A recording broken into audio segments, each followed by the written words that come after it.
Welcome to our channel প্রেত গল্প কথা। এখানে গল্প নয়, ভয় দেখানো হয়।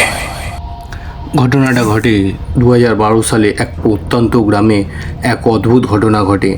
এক ব্যক্তি যার নাম ধীরাজ, প্রায় 3 দিন ধরে সে নিখোঁজ ছিল।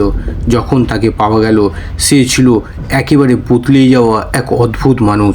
গ্রামের লোকেরা প্রথমে ভাবলো সে অসুস্থ, কিন্তু ধীরাজ কারোর সঙ্গে কথা বলছিল না, শুধু এক জায়গায় বসে কাঁপছিল থরথর করে।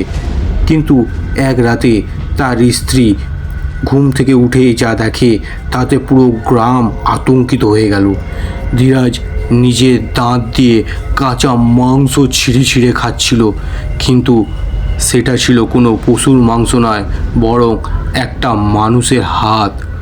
পরের দিন সকালে পুলিশ এসে তাকে ধরে, কিন্তু ধীরাজ কেবল একটাই কথা গম্ভীর গলায় বলে যাচ্ছিল, ও আমাকে বলেছে খেতে, না খেলে আমাকেও ওর মতো হতে হবে। পুলিশ যখন জিজ্ঞাসা করলো ও কে, ধীরাজ শুধু আকাশের দিকে তাকিয়ে হাসলো, তারপর বিকট গলায় বলল, যে আমাকে খাইছে সে এবার তোমাদেরও খাইবে। তারপর সে হঠাৎ মাটিতে লুটিয়ে পড়ে, মৃত্যুর কোলে ঢলে পড়ে। কিন্তু আজও সে রাতে ধীরাজ কিসের কথা বলছিল আর কে তাকে খাইয়েছিল তার রহস্য কেউ জানতে পারেনি আজ অবধি। যদি ঘটনাটা পুরো তোমাদের শুনতে হয় তাহলে অবশ্যই কমেন্টে জানাবে।